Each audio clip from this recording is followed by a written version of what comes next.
Sim, Thiago, tô ouvindo bem. Joia. Angélica, você já teve aula comigo? Sim, Ah, uns 2 meses no passado. o sobrenome eu não recordo, mas eu lembro que tem Angélica na sala.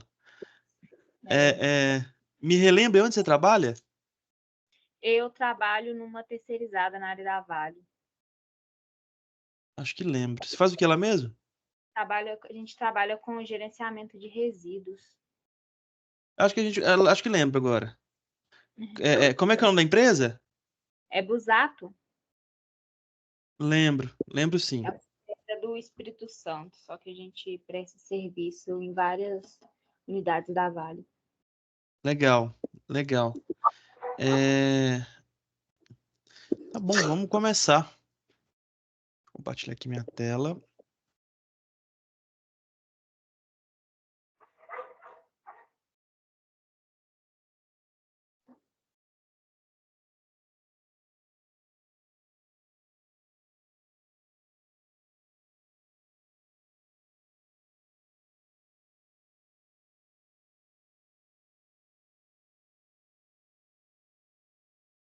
Legal. Você já conhece a plataforma, né, Angélica? Então acho que não precisa explorar como funciona. Acho que isso aqui é tranquilo. O primeiro módulo dessa disciplina nossa de logística de transporte vai falar de um negócio importante, que é modal. É, o nome do nosso primeiro módulo é Logística na Economia Atual. Vamos começar repassando aqui, a gente vai conversando um bate-bola aqui, tá? É, o infográfico ele começa abordando vantagens e desvantagens dos modais de transporte. Esse negócio de logística é um negócio muito interessante e ele representa muito bem a característica de cada país, sabe? A estrutura logística do país mostra muito do patamar que o país está. É, beleza, depois eu comento, te dou exemplos práticos aqui de países. O primeiro modal que é abordado aqui é o modal rodoviário, fazendo uma introdução. No Brasil, esse é o principal meio de transporte que a gente tem hoje para transporte de carga. Então, a gente usa muito caminhão no Brasil. Muito, muito, muito, muito, muito. Então, na verdade, a gente usa muito mais do que deveria. E pela falta de infraestrutura, muitas vezes, nós acabamos, de certa forma, transportando com o caminhão aquilo que não deveria ser transportado com o caminhão, tá?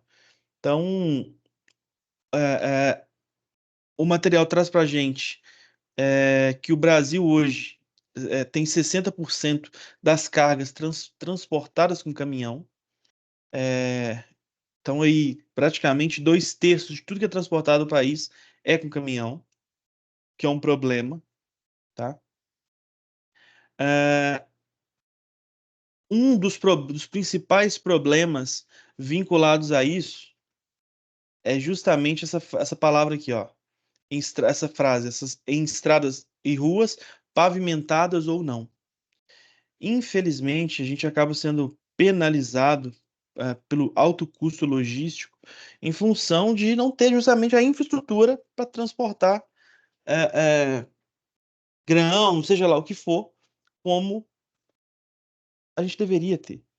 Então, além de transportar com o modal errado, o modal não tem estrutura para que ele faça um bom transporte. Isso faz com que o custo logístico aumente muito. Então, um problema, tá? Quais são as vantagens desse modal? Do transporte com caminhão, transporte rodoviário. Ele é acessível no sentido de eh, eh, conseguir chegar nos locais. É muito fácil de contratar, porque já que 2/3 praticamente é transportado dessa maneira, a gente, é, é, a gente é que fala? É, tem muita oferta de transporte por meio de caminhão. Ele tem uma flexibilidade na roteirização, então você consegue, digamos assim, fazer praticamente qualquer rota a seu gosto. E ele tem um investimento relativamente maior, ou maior, do governo na parte de infraestrutura do que os demais modais, tá? Então esse é um ponto positivo. Parece que o governo fomenta o uso de caminhão. Quais são as desvantagens de utilizar este modal? A gente tem um alto custo, então o nosso combustível é caro, o nosso pedágio é caro, porque todas as rodovias têm que ter, é, é, é, têm que ser pedagiadas para conseguir manter uma certa qualidade. É, é, ele, hoje no país tem uma frota muito velha, o que gera um custo de manutenção altíssimo, que acaba aumentando também o custo do transporte. É, ele tem uma relativa baixa carga, a capacidade de carga. Então, proporcionalmente falando, comparando com os outros modais, o caminhão é pequeno, então não consegue transportar muita coisa. É, e ele tem uma situação que é bem característica do nosso país, que é um negócio chamado roubo, extravio, incidente, acidente. É, ou seja, ele tem uma baixa confiabilidade. Então a gente acaba vendo aí constantemente, especialmente no estado do Rio de Janeiro, a quantidade de problema que a gente tem, é, é, resultado roubo de carga, coisa do tipo, tá? Mais pra frente nós vamos aprofundar nesses detalhes, mas é, é, é só uma introdução interessante a gente fazer nesse momento. Temos também o transporte ferroviário, tá? Ele é realizado por meio de linhas férreas, indicado para cargas grandes e a granel. E ele corresponde por cerca de 20% do transporte do país. Quais são as vantagens do transporte ferroviário? O custo é baixo, então o custo por tonelada transportada é barato, tem uma grande capacidade de carga e oferece ali maior segurança no transporte dessa carga. Então, até mesmo pela característica do material que é transportado, a gente tende a não ter grandes problemas com transporte ferroviário. Então é difícil você ver aí que um trem foi assaltado, coisa do tipo. Da mesma forma, acidentes são relativamente raros.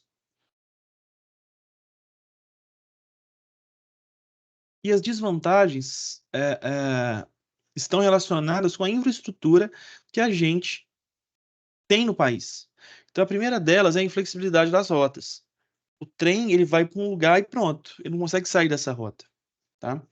Ele depende de outros modais, então eu dependo, como a malha é restrita, eu dependo do caminhão que vai até eu dependo que o caminhão vai levar o material, o insumo, seja lá o que for, até o trem, tá? A não ser que seja uma, uma Vale da Vida aí, como se atua, que tem linha férrea própria passando dentro. Então, é, é, esse é um ponto importante. Ela é muito inflexível. Depende de outros modais, como eu mencionei, para chegar até ele e para sair dele, tá? Tem um transbordo relativamente constante e ele tem muito pouco investimento do governo. Diferente das rodovias, o governo não, não investe no modal ferroviário como deveria. O aéreo, transporte realizado por meio de aviões, sendo o ideal para transporte de produtos de custo elevado, responsável por menos de 1% do transporte de cargas do país.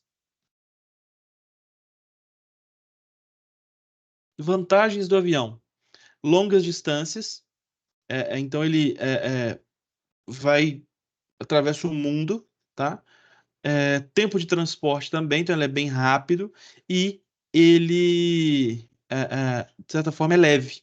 Então, ele consegue transportar. ah, Leve não, foi errado, livre. Então, ele consegue transportar entre países, cidades, ele tem essa flexibilidade interessante aí, basta ter um aeroporto. E as limitações são a limitação da quantidade de peso e de carga, então ele não consegue levar coisa muito grande ou pesada. É caro, esse é outro problema. Depende de outros modais, então o que ele vai transportar precisa chegar até ele tem dificuldade de buscar, então, e da mesma forma para escoar o que ele leva, e ele depende dos aeroportos. Então, ele precisa ter ali um terminal de acesso livre para poder assessorar. Temos também o transporte aquaviário. Em relação ao transporte aquaviário, as cargas são transportadas embarcadas, seja em rio, lago ou no próprio mar, corresponde por cerca de 2% daquilo que é transportado, tá? E ele tem uma vantagem muito interessante: capacidade de carga, longas distâncias, baixo risco de avarias das mercadorias, e um relativo baixo custo de carregamento. Quais são as desvantagens desse modal? O tempo de transporte, então ele é relativamente lento. A burocracia no embarque e desembarque, então depende aí de um agente aduaneiro. Não é um negócio muito simples, não. Então, um pouco burocrático. Necessita de terminal especializado para embarque e desembarque, então depende do porto, né? E, infelizmente, nós temos um baixo investimento do governo em portos.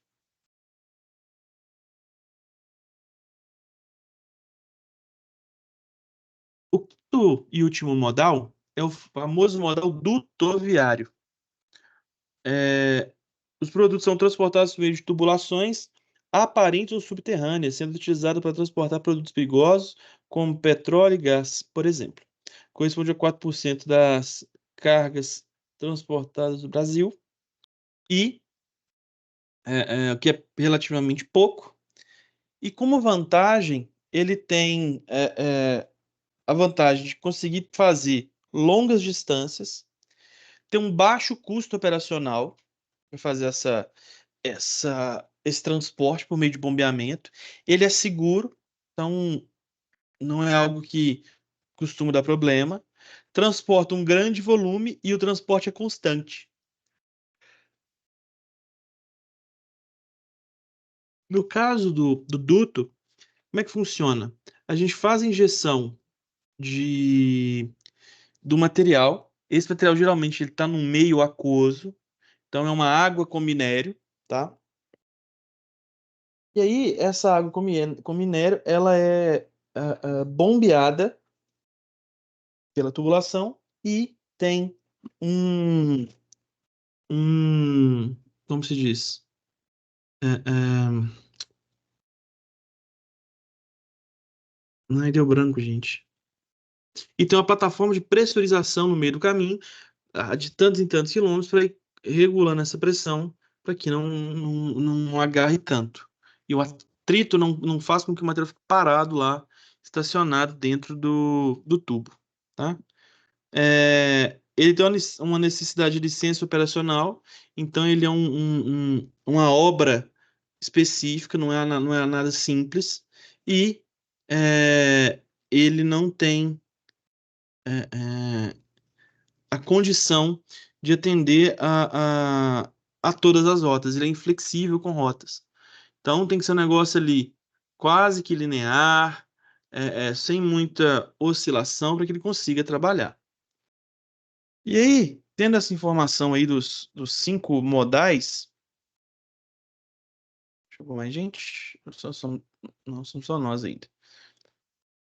Vamos ver aqui, ó, as 10 maiores economias do mundo em 2023. Tá aqui, ó. 1, 2, 3, 4, 5, 6, 7, 8. Tem 10 aqui, ó. O nono é o Brasil. O que que a gente vai fazer? Vamos fazer o seguinte. Malha logística dos Estados Unidos. Vamos ver aqui.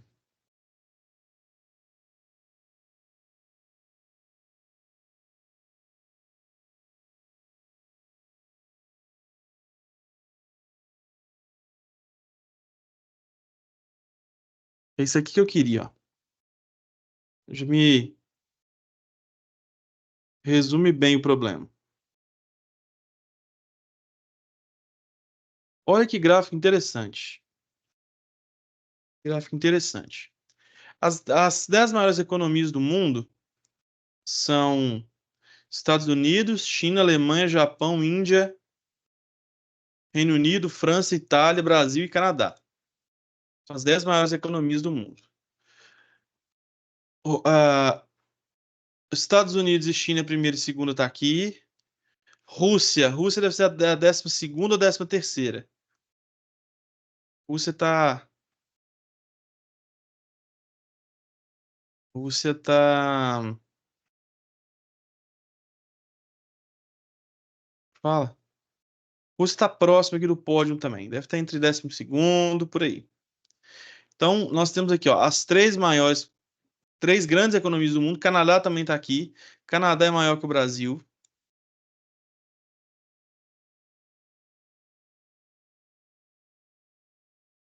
Peraí. Canadá tá maior, é um pouquinho maior que o Brasil. Não, Canadá é um pouquinho menor que o Brasil. É o próximo depois do Brasil. Então nós temos uma, duas, três, quatro, cinco, é, é, aliás, 4 das 6 estão ali entre as 10, 12 maiores economias do mundo, tá? Vamos analisar o seguinte. Vamos ver a Rússia primeiro. A Rússia, você está me ouvindo, Angélica? Sim, Thiago, tô ouvindo sim. Oi, Jean, boa tarde.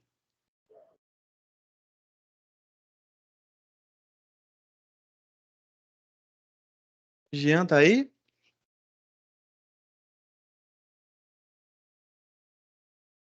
Tá.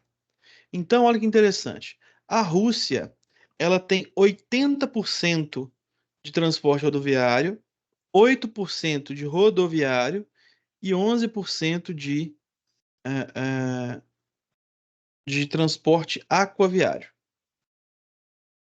O Canadá, ele já é um pouco mais equilibrado. Ele tem 46% de transporte rodoviário, 43% de transporte rodoviário, então 46 e 43, e 11% de aquaviário. A Austrália está bem pertinho ali do Canadá, só que ela reduziu praticamente a sua a sua é, é, o seu transporte aquaviário. Ela reduziu ali aquela margem para 4%. Então eu não sei se lá tem muita montanha e pouco rio, pouco lago, mas enfim, a Austrália tem pouquíssimo transporte aquaviário. Os Estados Unidos, dos três, é o mais equilibrado. 43, 32, 25. O que que vocês acham que isso aí significa, pessoal? Os Estados Unidos ser mais equilibrado.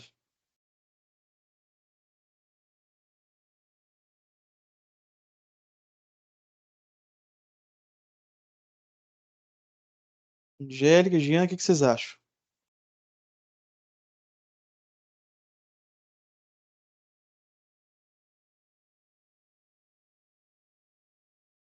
Estão aí? Sim, tô ouvindo, professor. E aí, Angélica, o que que você acha? Por que os Estados Unidos é o mais equilibrado da lista? Que É. Qual a vantagem de ser mais equilibrado? A vantagem é que ele tem mais formas, né? Ele tem menos desvantagens. Perfeito. Ele usa A logística fica mais efetiva, né? Ele tendo mais formas de transporte. Isso aí. Eu não faço igual no Brasil, aonde eu transporto,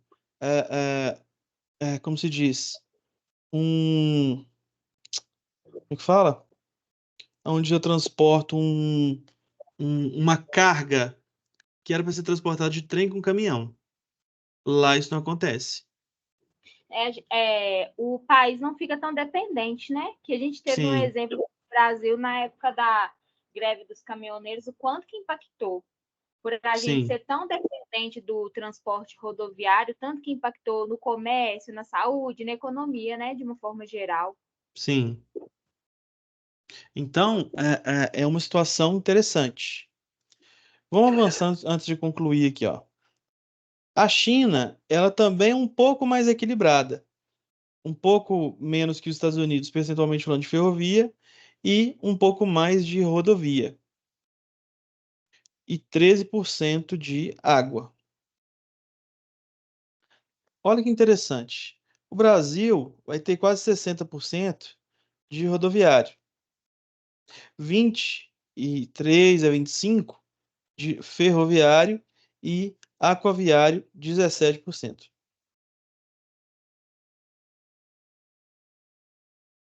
Então, é, olha que situação interessante. Esse gráfico mostra para a gente o seguinte: quanto mais diversa a minha matriz, fazendo a correlação com o dado que a gente viu, mais bem-sucedido será o país. O Brasil é extremamente dependente de caminhão.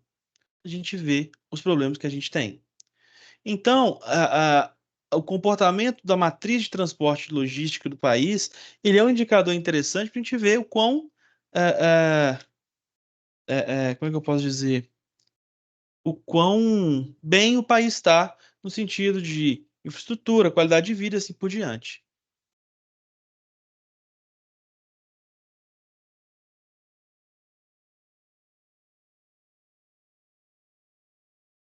Beleza, vamos pro conteúdo do livro aqui.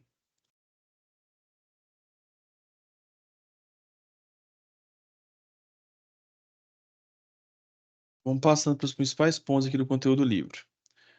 É, o conceito de logística. Pessoal, logística não é só transporte de caminhão.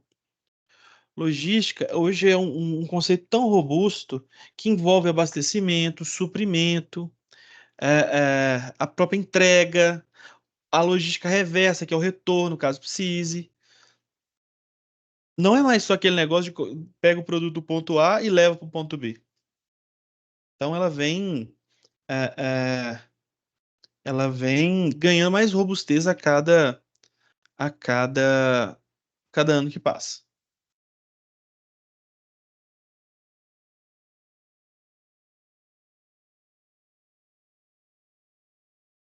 Tá. Ahn, peraí. Para que um produto ou serviço seja oferecido ao mercado, as empresas devem executar algumas atividades, apresentadas na figura 1, compondo a cadeia de valor. Um exemplo aqui do mapa que foi feito. É, atividades de apoio que são necessárias. A infraestrutura da empresa, gerência de recursos humanos, desenvolvimento e tecnologia, aquisição, logística interna, operação, logística externa, marketing, vendas, serviço e aqui na ponta, marketing. O que que é esse marketing? É um dinheiro que sobra. Então, eu posso gastar esse dinheiro? Não, a ideia é que a empresa tenha condição de gerar um resultado bacana, mas que eu tenha condição ali de ter uma margem para poder trabalhar sem quebrar, digamos assim. E eu tenho várias é, é, atividades primárias, como a gente vai ver aqui, ó. A primeira delas é a logística interna. O que que é logística interna? Inclui atividade de movimentação e armazenagem, de materiais, sendo que também é chamada de logística unbound, tá? Nós temos a etapa de operações. Nessas etapas ou nessas atividades, os insumos, matéria-prima, são transformados em produtos é, é, acabados, tá? A logística externa, que é a própria distribuição dos produtos. O marketing e vendas são ações que estimulam o desejo de consumir do cliente. E serviços, que é a prática que visam o reforço da marca com o diferencial do serviço, como manutenção ou ajuste.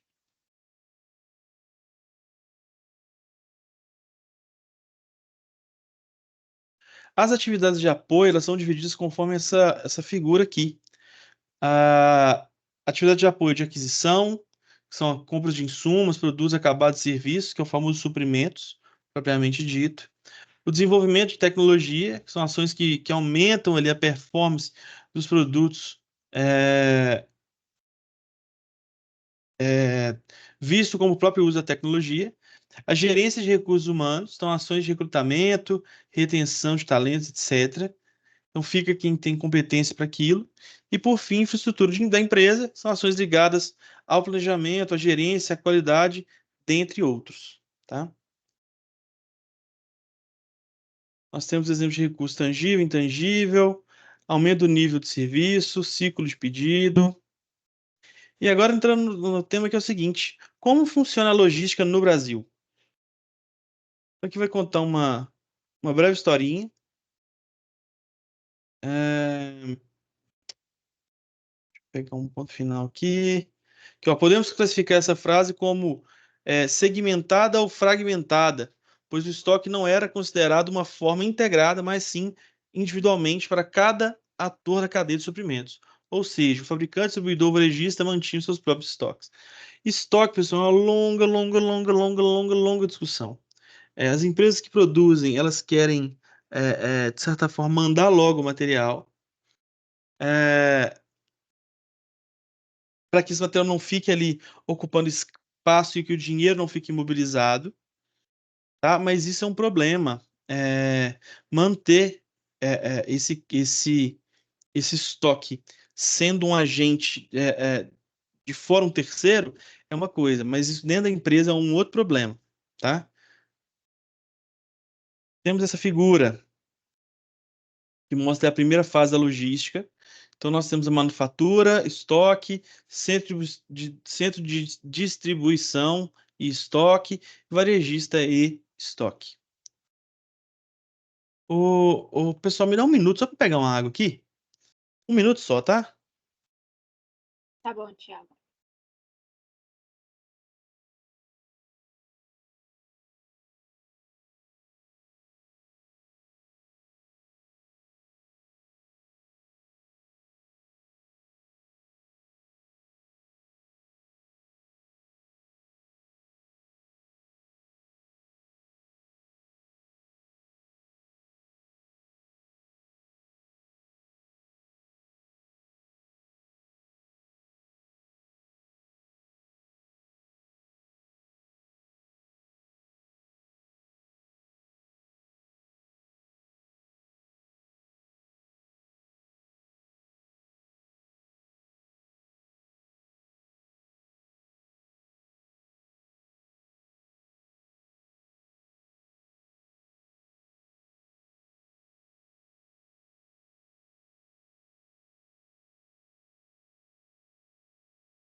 Garganta seca. Vamos lá, pessoal.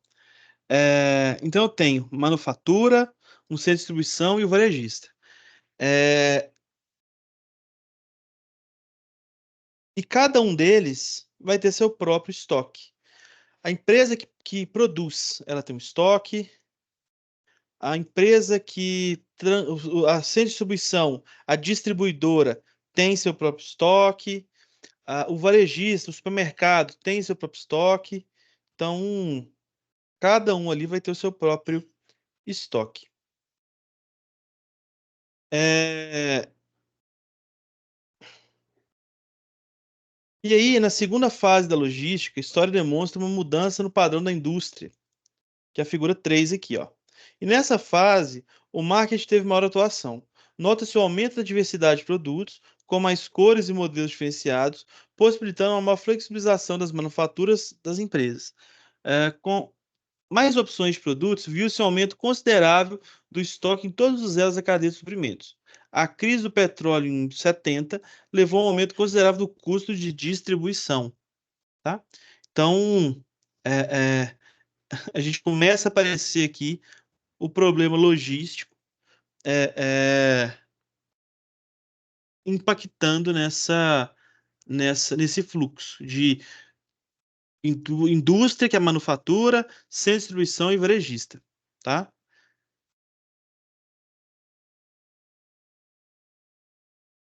Ah, E aí, é que a terceira fase da logística, ela foi caracterizada com a maior flexibilidade e aconteceu em dois níveis, dentro da empresa e nas relações interempresariais. O fluxo de informações com o uso de intercâmbio eletrônico de dados e o código de barras trouxe maior segurança e velocidade para transação de informação e captura de dados e melhor performance na programação da produção e na gestão de estoques. Então, eu tenho ali o que eles chamam de duto flexível e adaptável às condições externas. Então, eu tenho o fornecedor, a fábrica, o atacadista, o varejista e o consumidor. Então, eu começo a pulverizar um pouco mais esses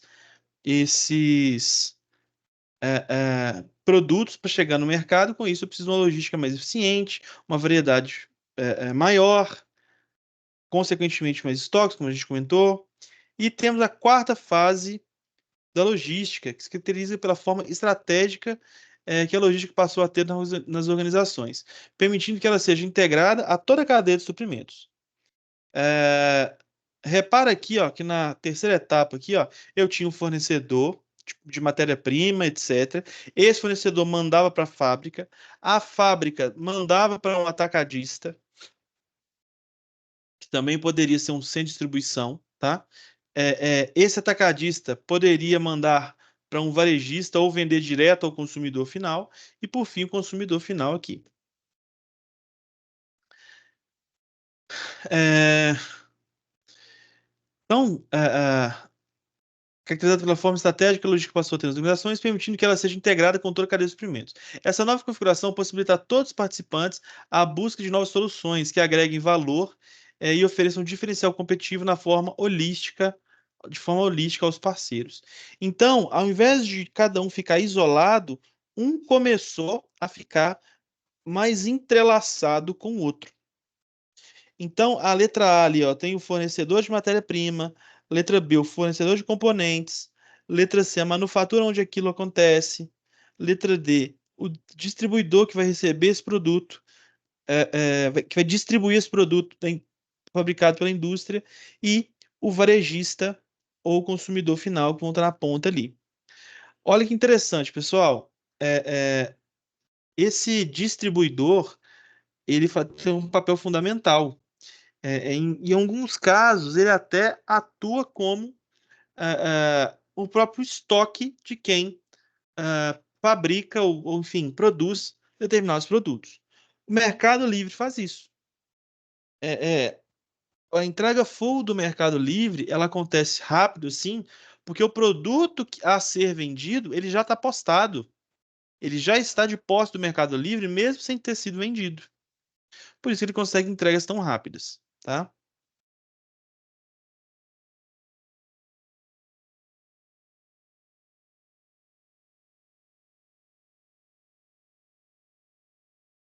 Beleza. Esse aqui é um ponto importante. Uso de tecnologia de informação.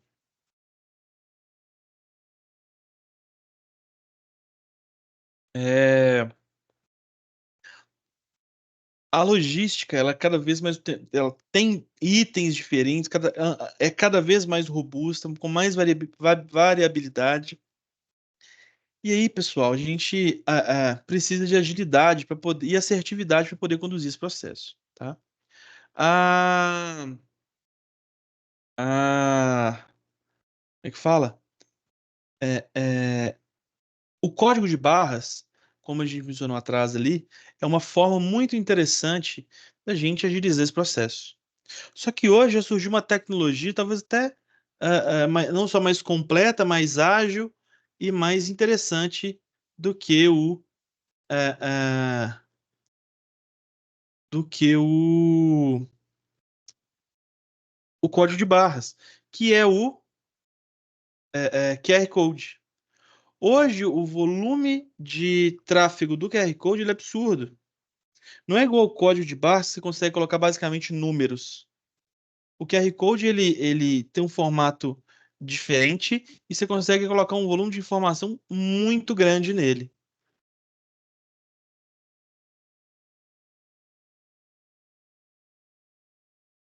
Bom, e aí vai comentar aqui os tipos de transporte que a gente também já comentou. Fala primeiro do transporte rodoviário, do transporte ferroviário, do transporte dutoviário, dando ênfase aqui que o dutoviário ele é 24 horas, então ele não é bem como é que eu posso dizer? Ele tem uma característica diferente dos demais. Ele é, é, ele é diferente. Ele não depende de um veículo, a própria tubulação que já leva. Então, complicado. Ele tem características que se divergem dos demais. Transporte aquaviário, pode acontecer rios, lagos, pelo mar. Aéreo, como a gente comentou. Então, detalha de maneira superficial aqui cada um deles. Bom, custos logísticos com o atual cenário econômico brasileiro. É, é, essa tabela aqui, ela ilustra bem o seguinte, ó. Custo de cada modal e sua representação na movimentação de cargas. Aéreo transportou é, é, 0,1%. O duto transportou 4% em 2016. Aquaviário 13%, ferroviário 21% e rodoviário 63%, como a gente já tinha visto. É, é, E aí, do lado tem o custo, o TKU ali, eu estou em dúvida se é tonelada, milhões de toneladas aqui, deixa eu ver. Ah, não. Toneladas por quilômetro útil. Aqui, ó. Custo de cada modal e sua representação na movimentação de cargas. O modal rodoviário tem uma maior representatividade no volume de carga transportada, 63% de toneladas por quilômetro útil, correspondendo com mais de 353 mil toneladas, de milhões de 353 mil reais no faturamento de transporte. Em segundo lugar, apareceu o ferroviário. E em terceiro lugar, aquaviário. Quarto lugar, rodoviário. Em quinto lugar, o aéreo, tá? Então, nós temos um comportamento muito forte na logística de caminhão, o que não se repete nos demais. Representatividade dos custos logísticos em relação ao PIB.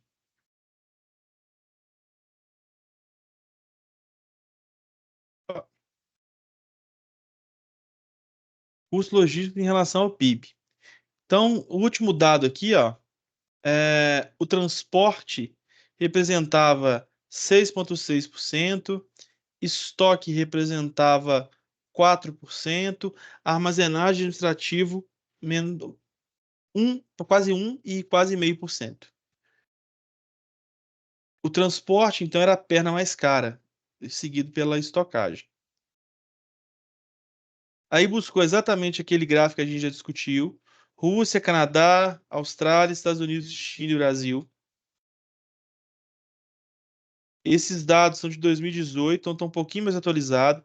Reparem que a Austrália tem um comportamento, pelo menos nesse gráfico, menciona aqui, similar aos dos Estados Unidos, tá? A China usa um pouco mais de caminhão, e em função do tamanho do formato mesmo da estrutura do país, a Rússia é predominantemente transporte ferroviário.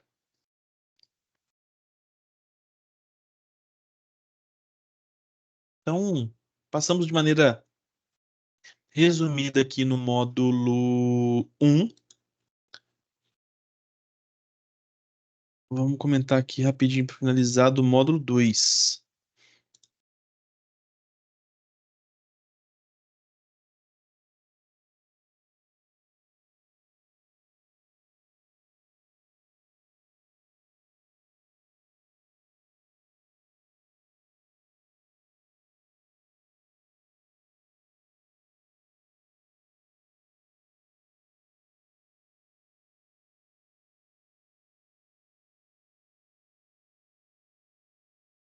Vamos, gente.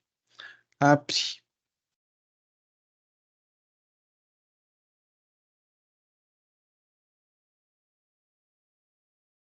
Aí, ó. Proposição do valor logístico. A logística ela contribui significativamente para agregar valor nos serviços prestados ao cliente. Portanto, a empresa deve estar atenta para perceber as expectativas e assim conseguir agregar valor esperado, fornecendo benefícios e/ou redução de custos. O desempenho logístico precisa ser excelente para agregar valor, bem como a execução de todas as atividades do processo logístico. Então, a ideia aqui da gente conversar no módulo 2 é discutir como a logística agrega valor nos processos da cadeia de suprimentos, definindo o desempenho logístico básico e suas variáveis, tá? Vamos ver o infográfico. Ele fala o seguinte: então, agregar valor ao produto quer dizer adicionar, entregar algo mais do que chama a atenção do consumidor. Nesse contexto, destaca os três principais valores: econômico, psicológico e funcional. Algumas ações podem facilitar esse processo. Então, agregando valor ao produto. Isso significa entregar mais do que o produto para encantar o seu cliente. Para isso, a empresa precisa conhecer seus clientes a fim de identificar seus anseios e planejar ações que contribuam significativamente. E aí nós temos os três valores aqui, ó. Vamos passar por cada um deles. O valor econômico, financeiro propriamente dito, refere-se ao valor vinculado ao preço e à quantidade do produto. O cliente percebe o valor econômico quando tem alguma vantagem. Alguns exemplos são: comprar 3 unidades, pagar duas, ganhar desconto na compra de determinada quantidade, ganhar outro produto à compra de uma quantidade determinada, concorrer a sorteios, comprar uma determinada concorrer a sorteios se você comprar uma determinada quantidade de produtos, tá? Então, esses são os valores econômicos. Temos o valor psicológico, que são características e benefícios que o produto proporciona às pessoas. E alguns exemplos são maquiagens que vendem o valor da beleza, produtos sustentáveis que mostram que na compra o cliente está contribuindo para a produção que preserva a natureza. A parte de status também entendo que entra aqui. Então, a Apple, por exemplo, ela vende tanto que o produto dela de alta qualidade, mas ele dá um status muito interessante.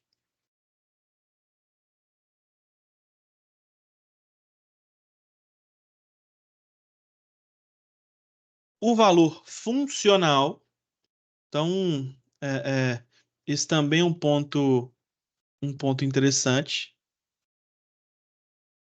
É, Instante. Esse também é um ponto interessante. É, e,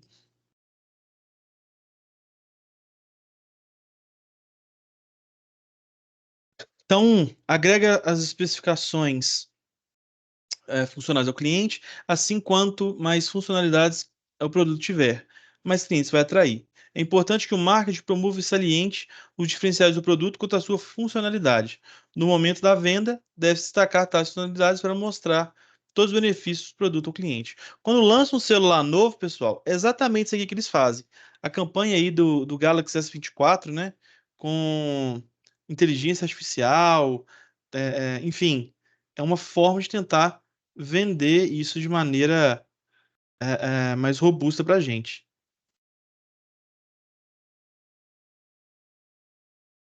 Só um instante.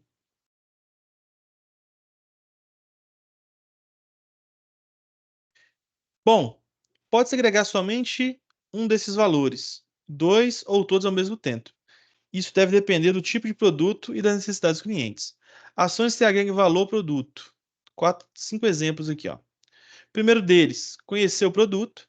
Então, ter domínio de todas as características do produto mostra confiança para o cliente, tanto no ponto de vendas quanto em atendimento online. Então, essas características podem ser promovidas numa campanha de marketing.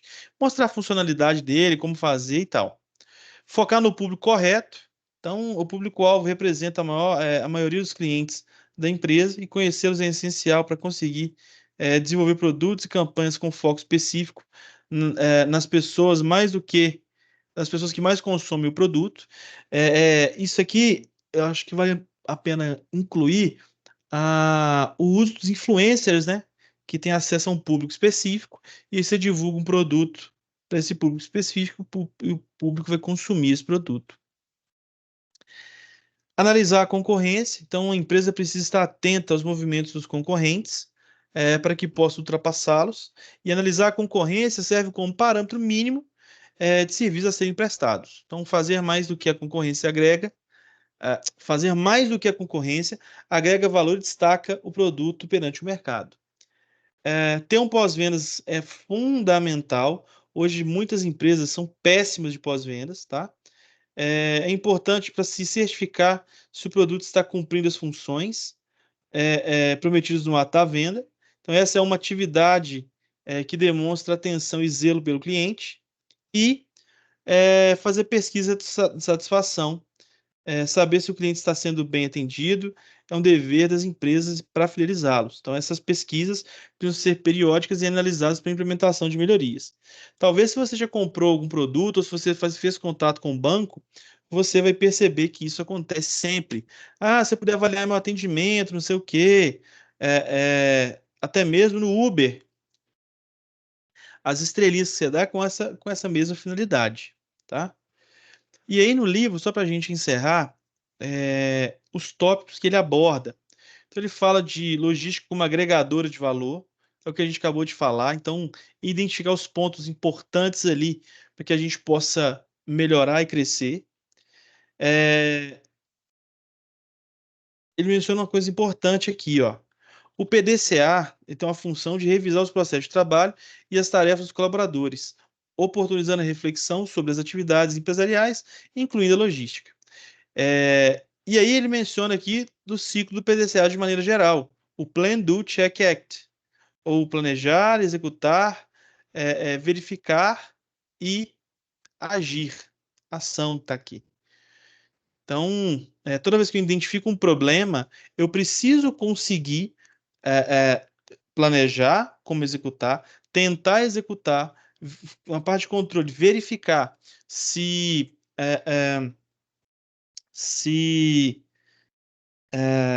o que eu planejei está dando o resultado adequado. Se não tiver, eu vou agir novamente para poder replanejar e girar o ciclo novamente.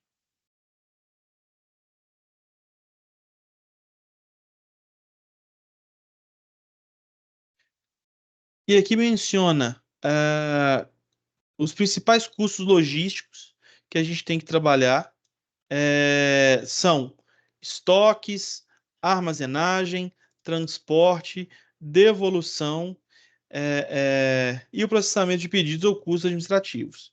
Então, quando eu tenho um nível de qualidade mais elevado, um nível de satisfação do cliente mais elevado, eu acabo diminuindo um pouco dessa estrutura tão pesada de custos, tá? Então, o planejamento ajuda muito.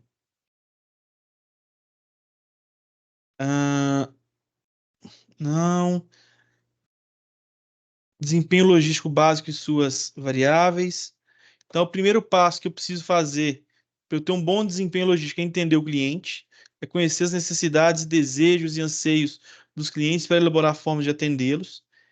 É entender a cadeia de suprimentos, como que ela funciona. Então, não somente a entrega para o meu cliente, mas a compra que eu vou fazer do meu fornecedor, tá? Então, identificar ali como funciona a cadeia de suprimentos, em que a empresa está inserida. Isso significa entender o fluxo de materiais de informação e ainda conhecer o papel da empresa na cadeia de suprimentos e sua relevância. E, por fim, realizar o alinhamento estratégico, né? Então, se houver divergências entre as necessidades dos clientes e a forma com que a cadeia de suprimentos executa as atividades, isso deve ser solucionado. Eu tenho na figura 3, um esquema que vai mostrar vai falar sobre desempenho. Então, eu tenho a avaliação de desempenho logístico distribuída entre disponibilidade de estoque, desempenho operacional e confiabilidade ao cliente. Exemplo, processo logístico e a geração de valor. Então, atividades-chave da logística, com base no Balu, são serviços ao cliente que cooperem com o marketing, transporte, gestão de estoques, opa, gestão de estoques, fluxo de informação e processamento de pedidos, armazenagem, manuseio de materiais, compras e embalagem, cooperação com a produção e manutenção de informações. Então, esses são os pontos aí que são atividades-chave da logística. A gente precisa entender como que isso tudo funciona. E para acabar, ele apresenta um quadro que é um quadro de atividades logísticas primárias e secundárias. O que é primária? Uma atividade primária da logística: serviços ao cliente, transporte, gestão de estoques e fluxo de informação de pedidos. E atividades secundárias são armazenagem, manuseio dos materiais, comprar, embalar, cooperação com a produção e manutenção de informações. Pessoal, passem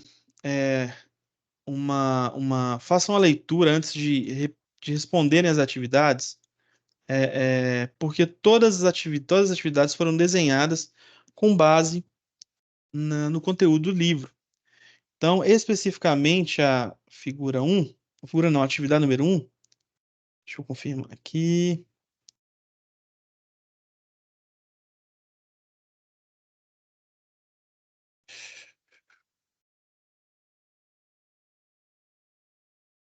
A atividade número 1, ela foi desenhada, levando como base o texto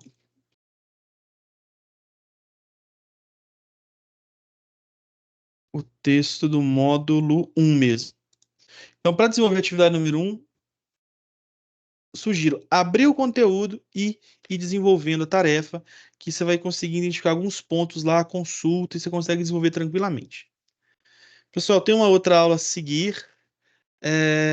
Desejo a vocês muito boa tarde. Alguma pergunta, dúvida, comentário? Não, tranquilo, tá tranquilo, Thiago. Beleza, Angélica, obrigado. Jean, obrigado. Boa tarde para vocês e boa aula aí. Valeu. Obrigada, bom final de Tchau. semana.